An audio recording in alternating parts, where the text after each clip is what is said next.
Olá, seja bem-vindo a mais uma live do Sistema Positivo de Ensino. Para quem não se lembra da última videoaula, meu nome é Jorge, eu sou assessor da área de História, Filosofia e Sociologia e venho hoje para trabalhar um pouco com vocês o caderno de atividades referente ao volume 1 do 7º ano, né, que trabalha principalmente o capítulo 4, que trabalha o contexto das reformas religiosas. Vamos lá? Vamos tentar entender aí e resolver todas as questões lá das atividades. Bom, vamos lembrar que nós estamos trabalhando, então, com o movimento das reformas religiosas, que foi um movimento ali, né, que a Igreja Católica perde a sua unidade de poder, né, surgem ali algumas críticas à Igreja Católica, como, por exemplo, a venda de indulgências, né, como, por exemplo, a troca, né, dos pecados, do perdão dos pecados por terras e bens, né? O culto, as imagens, tudo isso era um período em que as pessoas estavam descontentes com a Igreja Católica por conta desse movimento, por conta desses elementos, né?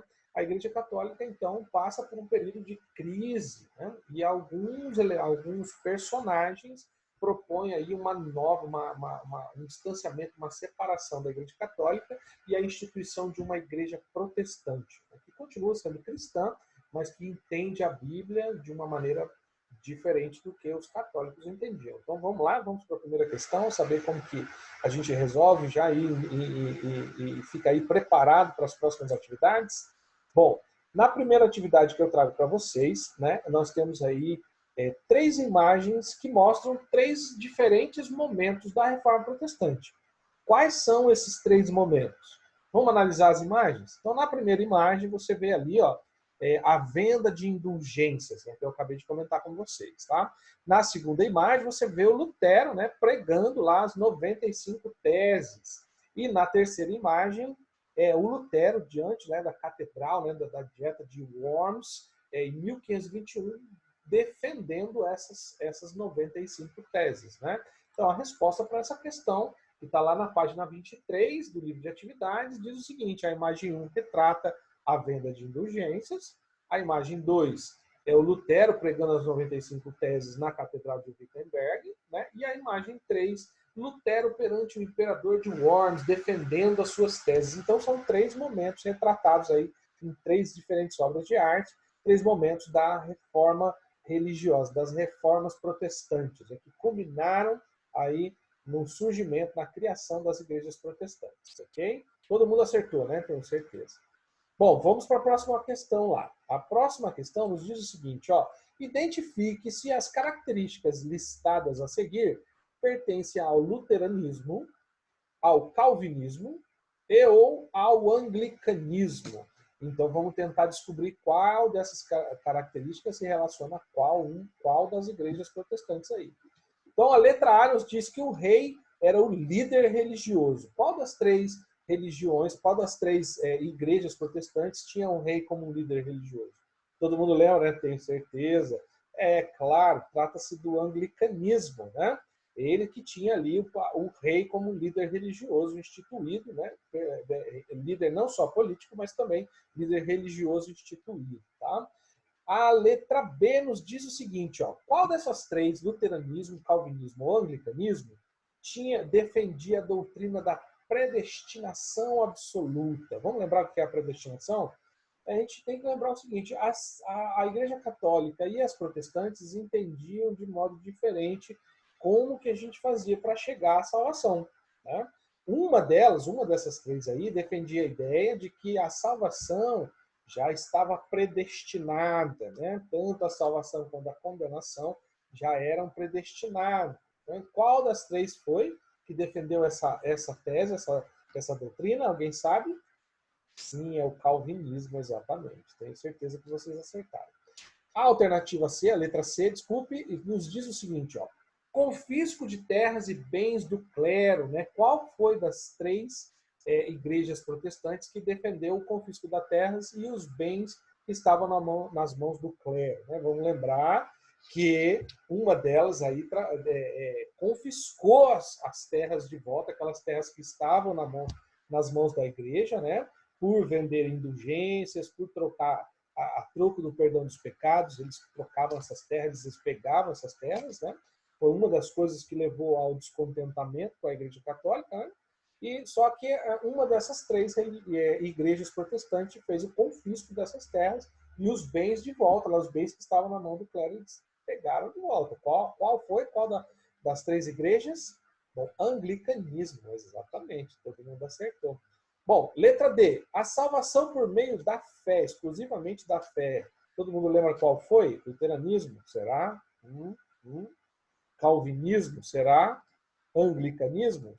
Claro que se trata do luteranismo, né, que defendia a ideia de que a salvação só era alcançada por meio da fé em Deus, na fé na Bíblia e na fé na igreja luterana, ali no caso. Né? Letra E, aproximação com a burguesia. Qual das três fazia uma aproximação com a classe burguesa daquele período? Será que são os luteranos? Não sei. Isso mesmo, são os calvinistas, né? O calvinismo que faz essa aproximação com a burguesia. A tradução da Bíblia para o idioma alemão, qual das três fizeram essa tradução? Vamos lembrar o seguinte, que antes disso acontecer, a Bíblia era escrita em latim e grego, né? Linguagens que nem todo mundo tinha a oportunidade de aprender naquele período. Ou seja, poucas pessoas conheciam realmente o que estava escrito na Bíblia. Quando a Reforma Protestante fez a tradução da Bíblia para o alemão, né, que era uma língua moderna, todas as pessoas então puderam, todas as pessoas que sabiam ler, puderam ler e conhecer, né, os textos sagrados com a sua própria leitura, né, não ali por mediação do padre, do sacerdote. Né? Quem fez essa tradução, então, foi o luteranismo, né? Lutero que fez essa tradução aí, que foi tão importante para divulgar os textos bíblicos para as pessoas. E a letra G nos diz o seguinte, a inexistência de hierarquia na igreja. Qual dessas três igrejas defendeu a ideia de que dentro da igreja não deveria haver uma hierarquia como havia lá entre os católicos? Qual será que foi? O luteranismo e o calvinismo. Nesse ponto, as duas defendem a mesma ideia. Todo mundo acertou aí? Tenho certeza, né? Vamos para a próxima atividade. Bom, a próxima atividade, o número 3, nos diz o seguinte. Ó, uma das ideias defendidas por Martinho Lutero foi a livre interpretação da Bíblia. Nós acabamos de falar disso, né? Essa prática também foi defendida por João Calvino e Henrique VIII. A respeito desse assunto, leia o texto a seguir. O vernáculo da Bíblia tornou-se uma instituição na Inglaterra dos Tudor, a base de uma autoridade monárquica da independência protestante na Inglaterra, o livro da moralidade e da submissão social. Sua centralidade tornou-se um campo de batalha entre várias ideologias. Nacionalismo inglês contra o catolicismo romano. Né? A sociedade estava agitada e esperava-se que a Bíblia oferecesse soluções para os problemas que a assolavam. A tradução da Bíblia para o inglês tornou-se acessível aos grupos sociais novos e mais amplos, incluindo artesãos, as mulheres, que liam seus próprios problemas, né, e possíveis soluções nos textos sagrados, né, no texto sagrado da Bíblia. Tá? Então, esse texto aí, nós vamos precisar saber dele o seguinte. Ó. Agora, com base nos textos e nos seus conhecimentos, responda às questões. Letra A. Por que a tradução da Bíblia fortaleceu o movimento da reforma? Alguém aí sabe dizer? Vamos ver a resposta.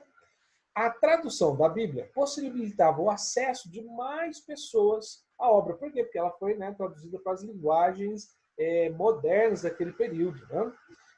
Que não mais ficaria restrita aos membros do clero, mas estava, então, aberta a todas as pessoas. Esse fato tirava da igreja o poder de interpretação das escrituras e também a decisão sobre a vida das pessoas. Então, foi isso aí que fortaleceu o movimento de reforma. Né? Letra B. Que relação as pessoas estabelecem com os textos sagrados após a tradução deles? A resposta nos diz o seguinte: as pessoas buscavam conforto, explicação e soluções para os seus problemas na Bíblia. Né? Dominar a leitura dos escritos bíblicos, sem dúvida, transformou as sociedades. E esse processo foi muito intenso no período das reformas religiosas. Todo mundo acertou? Tenho certeza, né? Todos acertaram. Todo mundo que assistiu a videoaula e leu o material didático acertou, está na ponta da língua com essas respostas aí. Ok? Vamos para a próxima. A questão número 4 nos diz o seguinte: a crise interna da Igreja Católica e a rápida expansão da Reforma Protestante contribuíram para que a Contra-Reforma ocorresse. Vamos lembrar o que é a Contra-Reforma? Bom, a Igreja Católica foi criticada, né? Entrou em crise, perdeu a sua unidade, né? Por conta dessa crise, por conta desse descontentamento, o que conduziu aí à reforma religiosa, né? A reforma protestante. No entanto, obviamente, a Igreja Católica não ficou quietinha, ela propôs uma contra-reforma, propôs algumas medidas, alguns instrumentos para frear o movimento das reformas, né? Minimizar ali, neutralizar o efeito desses movimentos para não perder aquela unidade de poder, né? Explica então essa afirmação: a crise da Igreja Católica e a rápida expansão da Reforma Protestante contribuíram para que a reforma ocorresse. A resposta poderia ser a seguinte: a Igreja Católica passava por uma crise interna com a venda de indulgências, a simonia, os roubos e etc., que eram tolerados e praticados por membros do clero. O descontentamento dos fiéis com a Igreja aumentava em razão da discrepância entre o discurso e a prática dos seus religiosos. A expansão da Reforma Protestante fez a Igreja Católica perder um grande número de fiéis, visto que a reforma estava diretamente vinculada ao descontentamento de diversos setores da população com a Igreja. A instituição realizou ações para evitar a perda de fiéis, bem como para angariar novos fiéis, né? Então foram aí algumas ações que a Igreja Católica lançou para não só neutralizar a reforma, né? Então isso chama-se a contra-reforma, mas também para tentar angariar novos fiéis. Quais será que foram esses movimentos? Alguém lembra aí? Tenho certeza que todo mundo lembra, né? Bom, na nossa questão número 5, diz o seguinte: considere o texto da reforma e da contra-reforma e relacione a primeira coluna à segunda coluna, né? Então, na primeira coluna, nós temos 1. Venda de falsas relíquias sagradas. 2. Venda de perdão dos pecados. 3. Conjunto de textos escritos e pregados na porta da Catedral de Wittenberg. 4. A diminuição do número de fiéis católicos. E na coluna, que está em branco ali por enquanto, nos diz o seguinte: expansão da Reforma Protestante, a venda de indulgências, simonia e as 95 teses. Como será que a gente relaciona corretamente isso aí? Vamos ver? Então, ó, a primeira é a alternativa 4, lá, a diminuição do número de fiéis, corresponde à expansão da Reforma Protestante, né? A venda de indulgências é a venda de perdão dos pecados, né? A simonia é a venda de falsas relíquias sagradas, né? E as 95 teses, então, é o conjunto de textos que foram pregados lá na porta da Catedral de Wittenberg. Todo mundo acertou, né? Vamos à seguinte, então. Na questão número 6, nós temos o seguinte: em relação às resoluções do Concílio de Trento, ocorrido entre 1545 e 1563, assinale V para as afirmativas verdadeiras ou F para as falsas, né? Então, a primeira nos diz o seguinte: a Igreja Católica reforçou suas tradições, mas aderiu a alguns elementos propostos por Martinho Lutero. Será que isso é verdadeiro? Vamos ver.